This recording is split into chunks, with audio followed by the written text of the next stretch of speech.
está escrito assim, primeira carta de Pedro, capítulo 5, versículo 7, diz assim: lançando sobre ele toda a vossa ansiedade, porque ele tem cuidado de vós. Amém. Oremos. Senhor Deus e Pai, muito obrigado por esta noite tão especial, quando o Senhor nos privilegia, nos dando, meu Deus, o prazer, a satisfação e até a honra de nos unirmos e nos reunirmos na Tua presença para Te louvar, Te exaltar, Te bendizer, Te engrandecer e Te glorificar. E como se fosse pouco, o Senhor se faz presente, cura, liberta, faz milagre e ainda nos alimenta com a Tua palavra, o pão vivo que vem do céu. Assim, Senhor, te rogamos que o Senhor venha e continue abençoando o teu povo. É a nossa oração, é o que te pedimos, em nome de Jesus. Amém. Deus abençoe, pode sentar.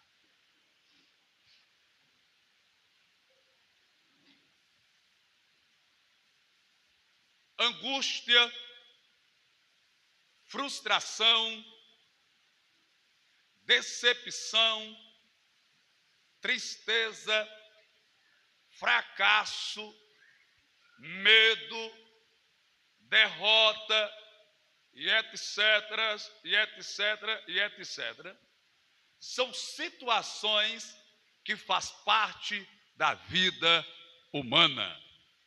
Na vida humana você tem frustração, tem angústia, tem decepção, tem derrota, tem fracasso, tem medo e muitas outras coisas que lhe causa dor, tristeza, decepção, vergonha e angústia. Isso é normal na vida do ser humano na terra. Isso todos nós, um dia mais, um dia menos, uma hora mais, hora menos, nós iremos enfrentar.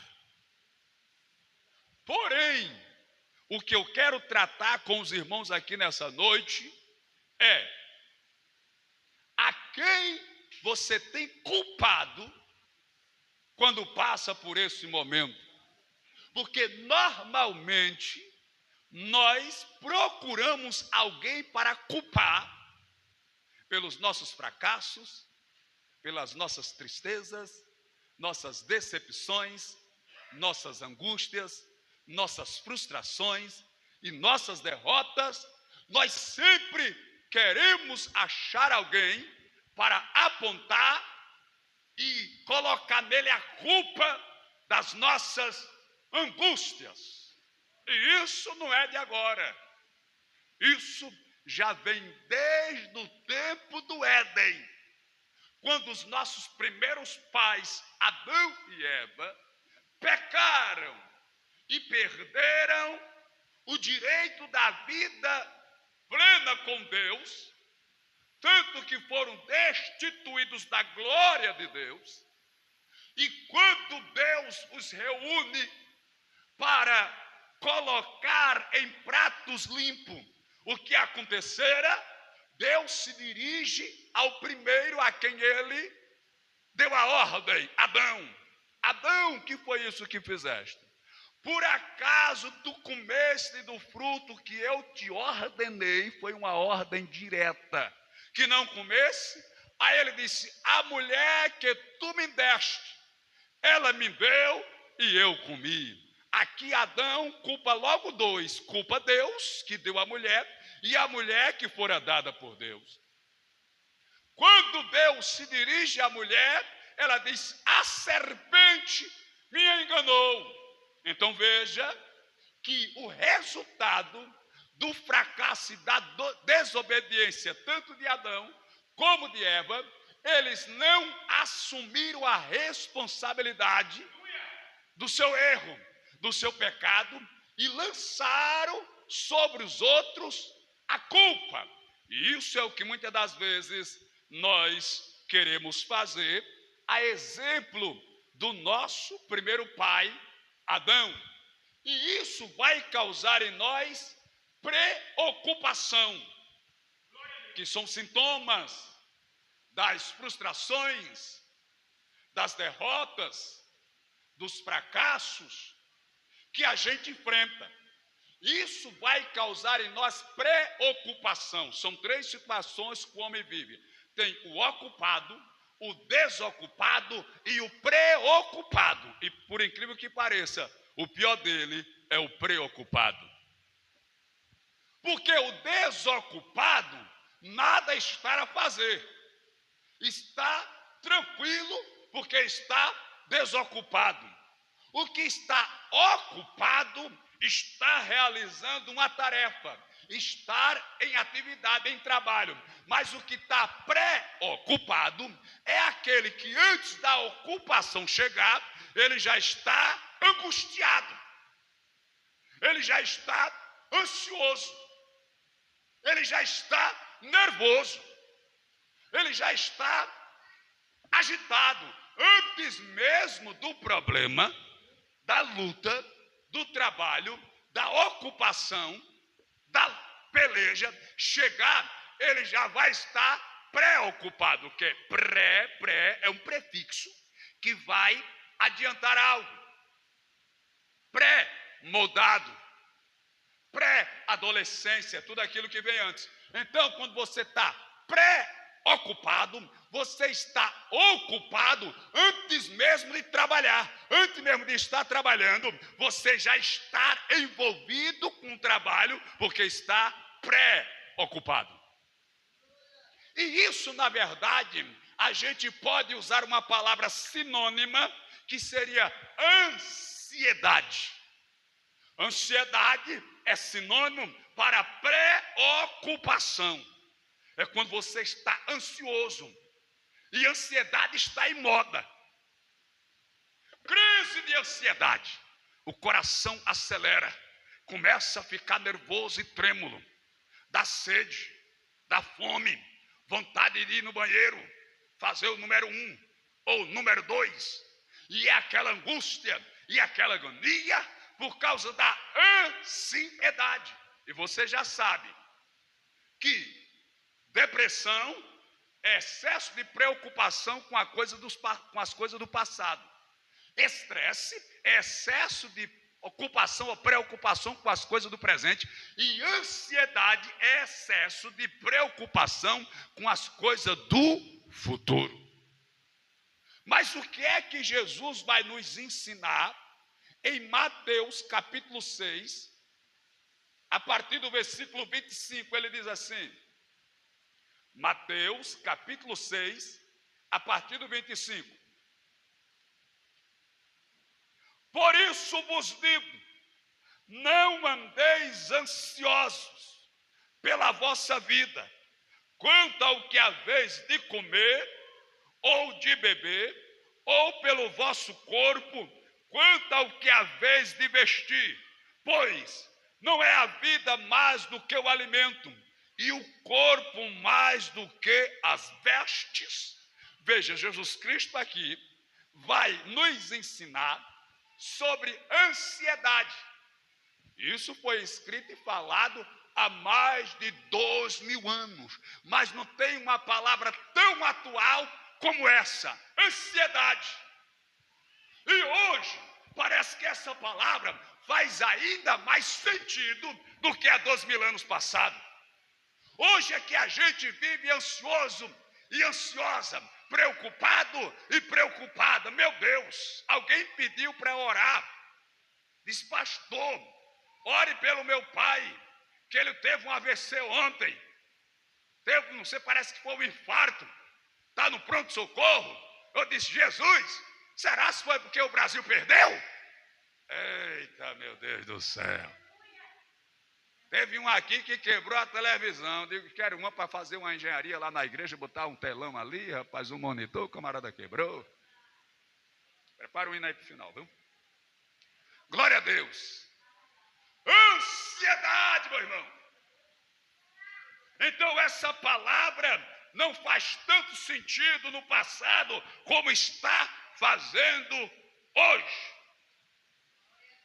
Quando Jesus Cristo ensina a oração dominical, ele diz assim, Pai nosso que está no céu, santificado seja o teu nome, venha a nós o teu reino. O pão nosso de cada dia nos dá hoje. Porque naquela época, meu irmão, não se fazia feira para passar uma semana, 15 dias ou um mês. Tem gente que faz a feira até para 6 meses. Vai lá no atacadão, no açaí, aluga uma saveiro, que na mala pequena de um carro não dá, aí faz compra de fado para passar 6 meses. Aí fica despreocupado. No tempo de Jesus, meu irmão, você fazia a feira por dia. Você ganhava o dinheiro e comprava o que dava para passar o dia. No outro dia, Deus proverá. Por isso ele diz, o pão nosso de cada dia. Só que eu tenho uma palavra para lhe dizer. O meu Deus, aleluia, Ele é fiel. E não vai te faltar nenhum dia, porque lá no deserto, aonde não tinha mercadinho, aonde não tinha venda, aonde não tinha saída, aonde não tinha atacadão, aonde não tinha bom preço, nem balaio, aonde não tinha Carrefour, não tinha pão de açúcar, não tinha venda, não tinha preço baixo, não tinha preço bom, não tinha mercado, nem nada, nem terra para plantar. Se plantasse não dava, porque era deserto. Mas todos os dias Deus mandava maná, e todo dia o povo tinha pão para comer, porque o nosso Deus é fiel.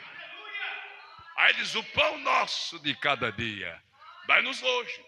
Porque eles comiam hoje, mas não sabia se comia amanhã. Porque quem faz por semana, aí tem para essa semana, não sabe na semana que vem, mas ainda tem uma semana para pensar, correr atrás. Quem faz por quinzena, melhor ainda. Quem faz por mês, melhorou mais.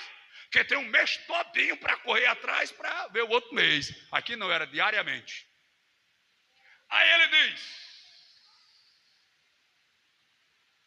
versículo 25: por isso, não andeis ansiosos pela vossa vida, quanto ao que haveis de comer, ou beber, ou vestir, ou quanto ao vosso corpo, por causa das vestimentas. Pois o corpo é mais, a vida é mais do que o pão, e o corpo mais do que a veste. Aí ele vai usar 2 exemplos. O pardal, que nem planta, nem colhe, nem armazena, nem guarda em celeiro, e Deus os alimenta. Assim também como vai usar o exemplo de Salomão. Por quê? Porque ele está vendo os lírios do campo, que hoje existe, e amanhã alguém corta e queima, é lançado no fogo. Pois eu vos digo que nem Salomão, com toda a sua glória, toda a sua grandeza, todo o seu poder, toda a sua prata, todo o seu ouro, toda a sua pompa, conseguiu se vestir como qualquer um deles. Ora, disse Jesus, se Deus assim veste o lírio do campo, que hoje existe, e amanhã já vai ser lançado no fogo, não vos vestirá muito mais a vós? Por isso, não andeis solícitos, dizendo que comeremos, que beberemos, ou com que nos vestiremos, porque essas coisas os gentios procuram. Mas buscai em primeiro lugar o reino de Deus. É o que diz o versículo 33. Mas buscai em primeiro lugar o reino e a sua justiça, e todas estas coisas vos serão acrescentadas. Deus está nos ensinando que a ansiedade, a preocupação, o estresse e até mesmo a depressão não ativam o milagre de Deus na sua vida. Quanto mais estressado você ficar, quanto mais deprimido você ficar, quanto mais ansioso você ficar, menos Deus vai trabalhar, porque Deus não trabalha através da minha ansiedade, do meu estresse, nem da minha depressão. Por isso eu li Pedro 5 e 7. Lance sobre ele todas as vossas ansiedades, porque ele tem cuidado de vós. Ou você pensa que Deus não está sabendo da sua conta lá no banco que você tem que pagar, que a fatura já venceu? Ou você pensa que Deus não sabe a data que chega o talão de água e o de energia. Eu e você não sabemos nem o dia, nem a hora que o bujão ou que o gás do bujão vai secar. E esse gás de cozinha é danado para faltar de noite na hora que você está fazendo o cuscuz. É ou não é? Eita, fica cru. E você diz, e agora?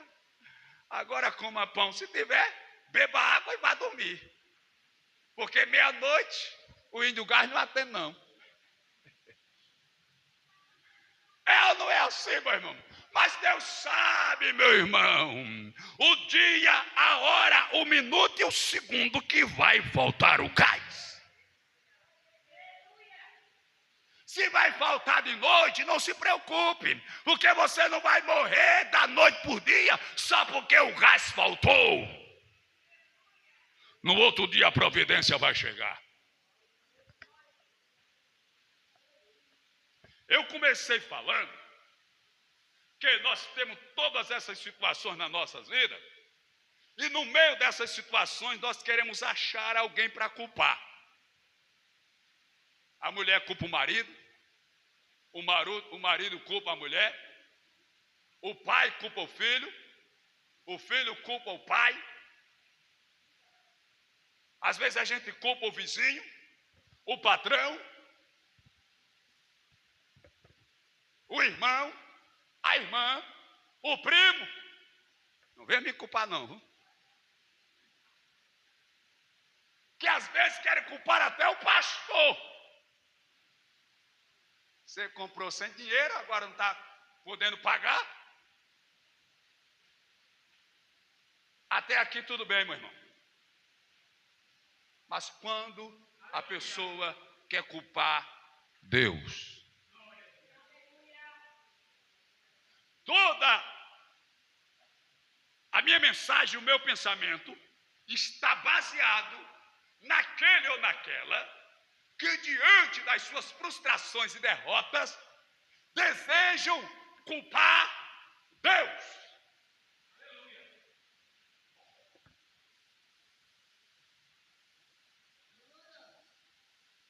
E o pior é aquele que além de culpar quer descontar em Deus.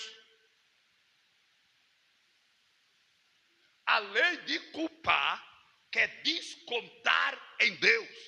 Quer ver um exemplo? Quando você está muito cansado, qual é a primeira coisa que você pensa em fazer? É deixar de vir para a igreja. Quando nós estamos muito cansados, a gente diz assim, hoje eu não vou para a igreja. Às vezes passeou, foi no shopping, foi não sei aonde, foi na casa do primo, da prima, foi no aniversário da amiga e tudo mais, mesmo cansado. Mas aí, no limite, quem é que vai ser? Quem é que vai pagar a conta? Deus. Quando o seu marido, a sua esposa lhe faz raiva, porque tanto um que nem o outro faz raiva, não é nem quem dizer que é bonitinho, bonzinho não aqui, tem hora que o marido faz raiva a mulher, tem hora que a mulher também faz raiva o marido, né? Eu sei que é assim mesmo. Aleluia. E se a sua mulher estiver com raiva, meu irmão, bote a barba de molho, viu? Porque se deita para dormir, você dorme e ela fica olhando para você.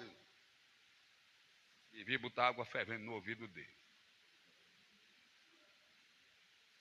Não sei onde eu estava com a cabeça. Teve uma vez, meu irmão, que matou o marido com um prego e com um martelo. Não, e a polícia só descobriu, meu irmão, porque tiveram que fazer uma limpeza no cemitério, arrancaram o esqueleto do camarada, aí tinha um prego na cabeça dele, enfinhado, e um sapo lá dentro e o prego balançando. Aí depois de 20 anos, viu? Foi dormir com raiva, pegou o martelo, botou o prego e tum! Ele deu uma tremelica lá e depois apagou. Aí chegaram o médico para ver, não viram nada, ela passou um paninho molhado para Tirar um pouquinho do sangue, não escorreu muito não. Não tinha sinal de envenenamento, nada não. Nas horas ele começou a tremer e morreu. Eita, essa mulher era perigosa, não era? Mas se o marido fizer raiva, eu não vou para a igreja não. Por quê? Porque o marido fez raiva. Aí desconta em Jesus, meu irmão. Desconta no reino. Aí a mulher fez raiva, eu não vou para a igreja não, porque a mulher fez raiva. Aí desconta no reino, em Jesus, meu irmão. Não se preocupe não, aqui eu já estou terminando. Hoje vai ser ligeiro. Quer ver um exemplo aqui, que agora você vai, esse exemplo aqui vai doer. Mas foi Jesus que mandou falar, mano. Não fique com raiva de mim, não.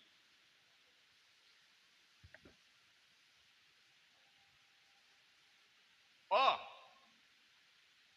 Aí apertou tudo em casa. Atrasou a água, a energia. A feira que era para passar um mês só passou 2 semanas, misericórdia. Chegaram as contas. Qual é a primeira coisa que você pensa em não devolver ou de não pagar? É o dízimo, é ou não é? Eita, me apertei. Acho que esse mês eu não vou pagar o dízimo não. Jesus está falando com você. O negócio apertou. A primeira coisa que vem à cabeça é: vai descontar em quem? Em Deus. Se atrapalhou, não se programou, botou os pés pela mão, o boi na frente dos carros. Não, é o carro na frente dos bois. Botou o carro na frente dos bois, agora está complicado e apertado. Aí a primeira coisa que ela disse: esse mês eu não vou pagar o dízimo porque eu me apertei. Aí desconta em Jesus. Se atrapalha, se este problema, se este dívida, aí quer descontar no reino. Aleluia. Quer ver outro exemplo? A pessoa adoece. Aí alguém diz: ó, sua consulta está marcada.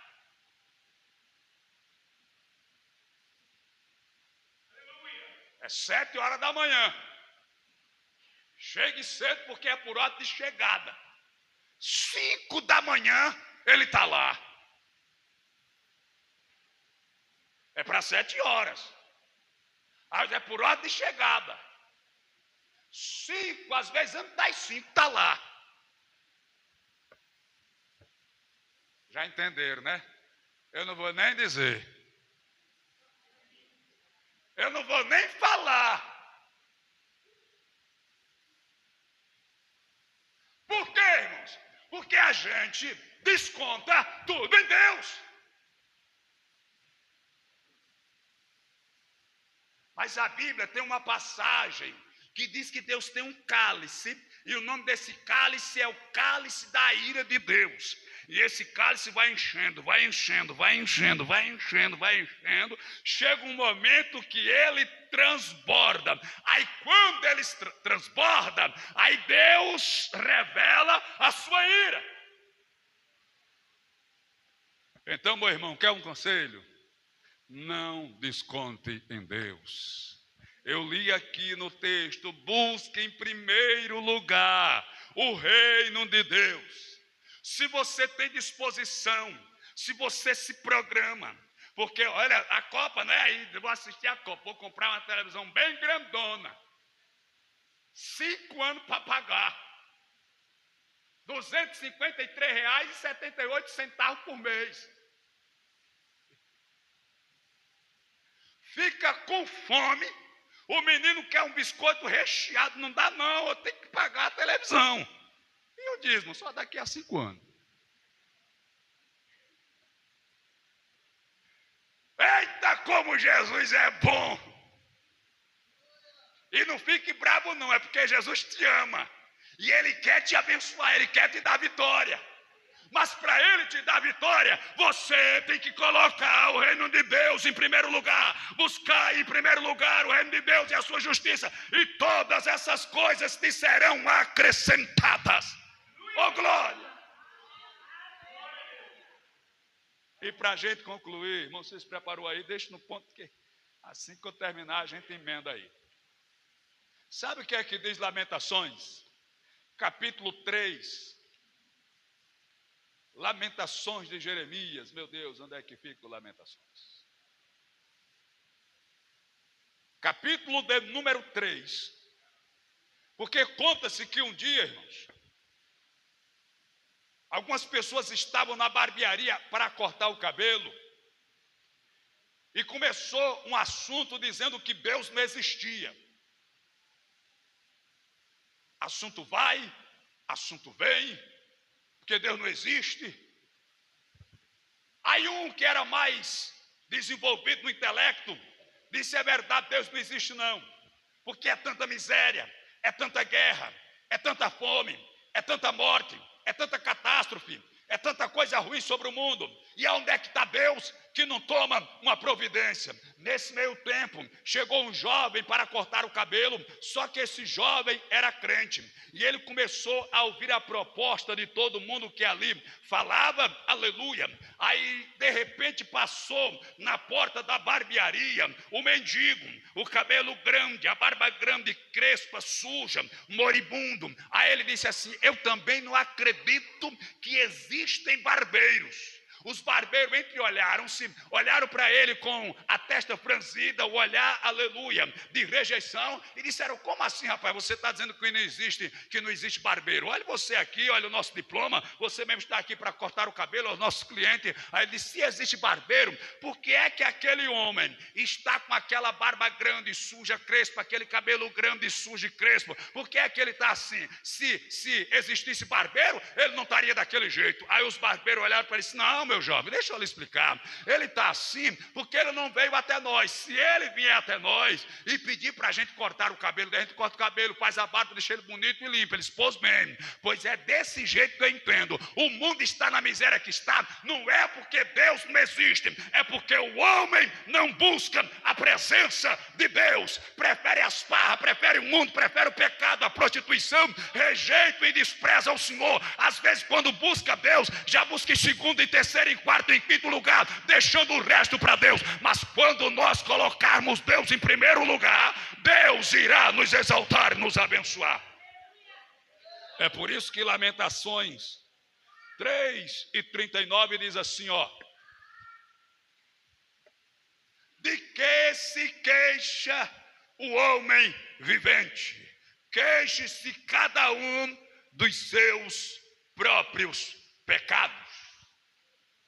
A minha derrota, a minha tristeza e os meus fracassos, eles são resultado das minhas escolhas, dos meus pecados, das minhas desobediências, da minha infidelidade. Não é culpa do irmão nem da irmã. Se por acaso eu não conseguir ter sucesso, prosperar na vida, a culpa não vai ser dos irmãos, nem vai ser de Deus, será minha. Eu tenho que aprender a assumir a minha responsabilidade. E a partir do momento que eu entendo que eu tenho um compromisso e responsabilidade com a vida que o Senhor me deu, eu vou lutar por ela, eu vou batalhar por ela, vou correr atrás no desejo de que o Eterno, aleluia, que me vê colocando o seu reino em primeiro lugar, possa abrir a porta, porque esta é a senha para Deus nos abençoar e nos prosperar. E eu não estou falando aqui simplesmente de dinheiro, eu não estou falando aqui simplesmente de prata, de ouro, de carro, de casa, não, eu estou falando de você ter uma vida feliz, honrada e exaltada na presença do Senhor. Eu estou falando de Deus te pegar na lama, no monturo, na sarjeta, no lixo, pegar lá na boca de lobo, lá caído e jogado, te levantar e te exaltar no meio da sociedade. Eu estou dizendo que quando nós buscamos o reino de Deus e colocamos ele em primeiro lugar, o Eterno, o Criador, nos exaltará e nos abençoará na terra. Aleluia. E que Deus assim te abençoe e que você não coloque o reino de Deus em segundo plano e nem culpe Deus pelas suas frustrações, pelas suas decepções, pelos seus fracassos. Pois cada um precisa assumir a sua própria responsabilidade, assumir os seus compromissos e assim lutar para que possa alcançar a sua vitória. Glória a Deus.